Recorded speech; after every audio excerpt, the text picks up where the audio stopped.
who will be able to let you either roam freely and go to a sporting event or get on a plane. Or if Flippy doesn't like you, no way, Jose. You're stuck. You're stuck in Tokyo. I want to create a robot where one arm is a Flippy flipping burgers, and the other arm is one of these PCR tests, and both can serve, right up to the mouth there. Yes, a nasal swab goes in, comes back out, and then a burger just gets stuffed right into your mouth. Technically, there's two different holes. They could do it at the same time. Oh, okay. What was it? Oh, but this is obviously, I'm not. I mean, we must know that this could possibly be more of like a PR project for Japan, the country, because of the Olympics coming up. That could be these will be, because they mentioned specifically sporting events. And I know that they play sports in Japan. They got baseball teams. I don't know what else they have, but I know they have baseball teams. But, if you're talking about sporting, what? They play mahjong. Oh yes, the sport of mahjong. But yeah, you're gonna have these little flippy arms stationed outside of Olympic events as they're showing off all the rest of their robotic infrastructure. Yeah, I was gonna say this is gonna be a big part of that. I was gonna say that it's funny because the whole idea of the Tokyo Olympics, the big thing was that Japan gets to display their robot prowess, right? Yep, they've been bragging about that for 3 years now. It's funny because they're like, "Oh, we need a PCR test," and they're like, "What do we do with a roboto?" Roboto. More roboto. So yeah. So there you go. Flippy is continuing to wiggle his way into every aspect of our lives, and especially in Japan. I saw something. There's a Vice article recently about Japanese homes that you can purchase for like $500. Nice. Apparently, there was a big. Japan has been sort of urbanizing. Everybody's moving out of the rural areas and into the urban areas. Yeah. And so these rural townships are having a really big depopulation problem, and they're just abandoning the houses a lot of times because nobody will buy them. Nobody wants to live out in the country. I actually have family and even my parents who bothered me about that must have been a couple years ago now, where they're like, oh, you should buy some, they call them mansions. They're not mansions. They're like apartments. You should buy some mansions in Japan. I'm like, oh, okay. What do we do with it? I'm like, oh, you just own it. Does anybody live there? No. Can we go there? Sure, you can always visit.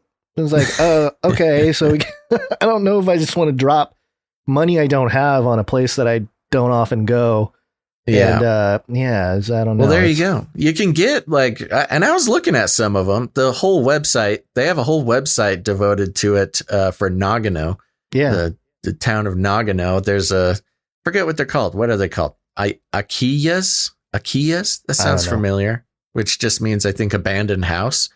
And they got a whole list of them, and some of them are pretty big. Some of them are like 3,000 square feet, 7 bedrooms. You got a garden. It's like $1,000 for the whole house. Yeah. So now they are like Japanese style houses, which are significantly different from Western houses. I was looking through the pictures. I'm like, wow. Everybody has urinals. That's awesome. What is that hole in the floor for? Oh, I see. Okay. Yeah. As of 2013, over 8 million out of 60 million homes in Japan were considered akiya, or vacant. Akiya, yeah. That's a lot of vacant homes. Yeah, I know. Well, there you go. I was thinking, you could just build a little rental empire for, just drop 10 grand and buy a bunch of these rural homes and try to rent them out. But I don't know. I don't know what the laws are. I know in the Philippines, foreigners cannot own property. So I don't know if it's the same in Japan. Yeah, I might have to tap into some family and just be like, hey, buy it on my behalf and then name it Podcast Town. And then We can all go to Japan. You invite a bunch of podcasters to stay there and podcast. That's not a bad idea, you know. You had all these in the U.S. You had all these. It started with Vine back in the Vine days. R.I.P. Vine. I miss you so much. Where like I do. Vine was the best. Oh, they gave Vine. You TikTok to replace it. No way. No, it just hurts too much. But it started with Vine. All these Vine stars would get their, you know, they'd live in the same neighborhood and they'd all just make Vines all day long. YouTube now started doing it, those YouTubers, but it's not as cool. Who cares about those YouTubers? All right, let's keep going with the show. All right, so we have I put together a new jingle for the cyber pandemic because it feels like it's going to be an ongoing topic to cover here. And who would be the spokesman for the cyber pandemic? Klaus, of course. The COVID-19 crisis would be seen as a small disturbance in comparison to a major cyber pandemic. More disturbance. Why does he say small disturbance? I was expecting him to say a small disturbance in the Force. Because he's Darth Vader. He's worse than Darth Vader. He is Emperor Palpatine. He dresses like Emperor Palpatine. He sounds like Emperor Palpatine. He can shoot lasers from his fingers like Emperor Palpatine.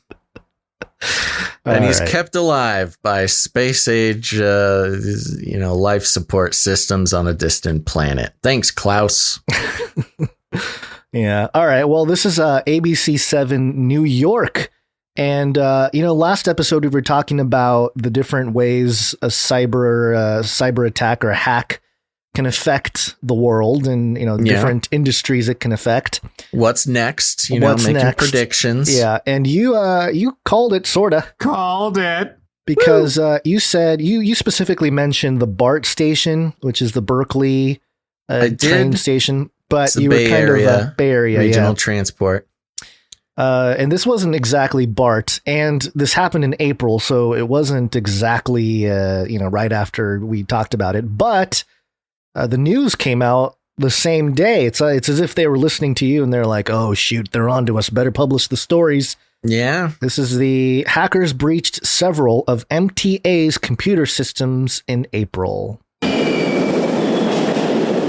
Of the MTA's computer system could have been anything from mischief to a motive far more sinister. Probing another country's infrastructure in case they wanted to, at some point, if they felt they needed to, flip the switch to deactivate, to decommission our system, cause disruption. John Bandler is a professor at John Jay who has written 2 books on cyber attacks and the people behind them.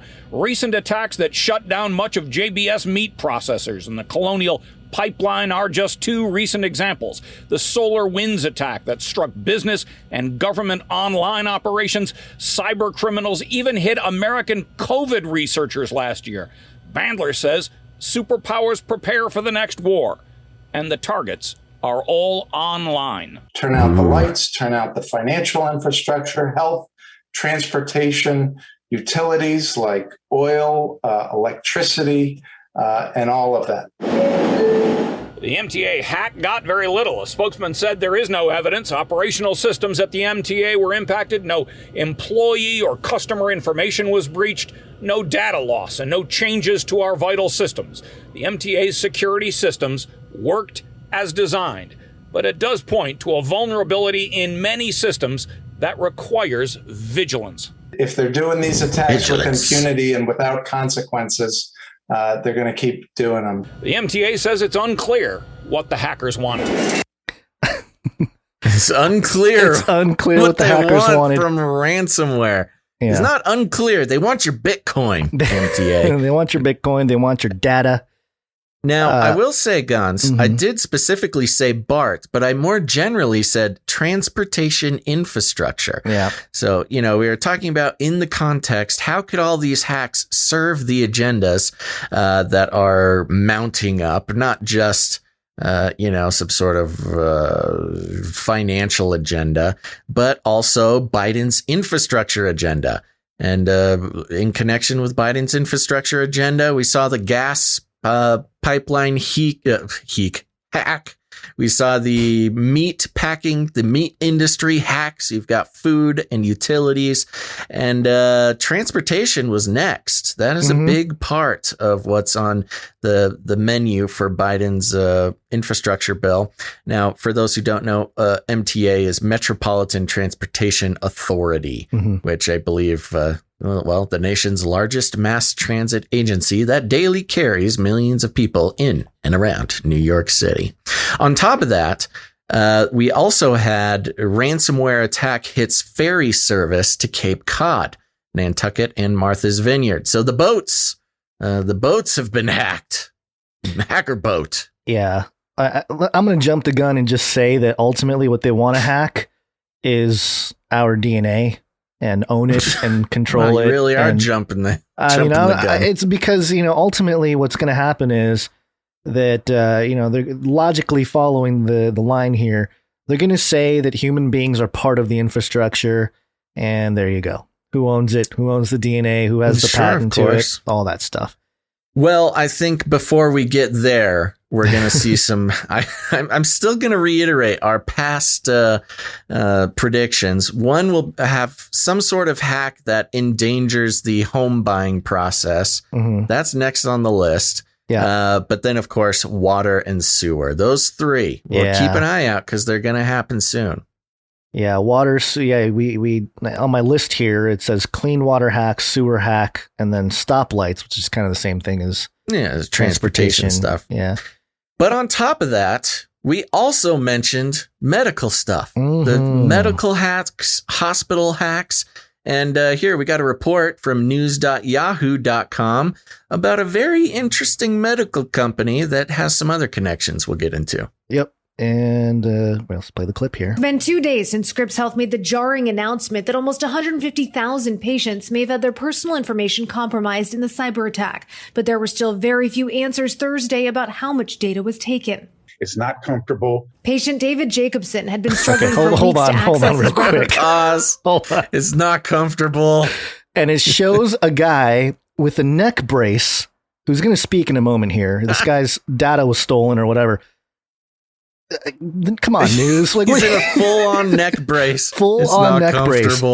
It's great clip. Yeah. Great clip. News. Yeah, a little drop. But also, yeah, they almost want people to feel sorry for the hacked, and trying to make it more scary. Of course, we should feel sorry for the hacked, but the way they dropped that little bit in there, it's like the hackers hurt this man's neck very badly, and he is very uncomfortable. Yeah. All right, here we go. Well, I'm going to play that segment again, and then we'll go on. Information compromised in the cyber attack, but there were still very few answers Thursday about how much data was taken. It's not comfortable. Patient David Jacobson had been struggling for weeks to access his records following a neck injury. After learning this week's news about the volume of patients affected by the... Hold on. Sorry. I said we're going to play it through, but is he uncomfortable? Is he not comfortable about his neck or about the hack? Yeah. Yes. Yes.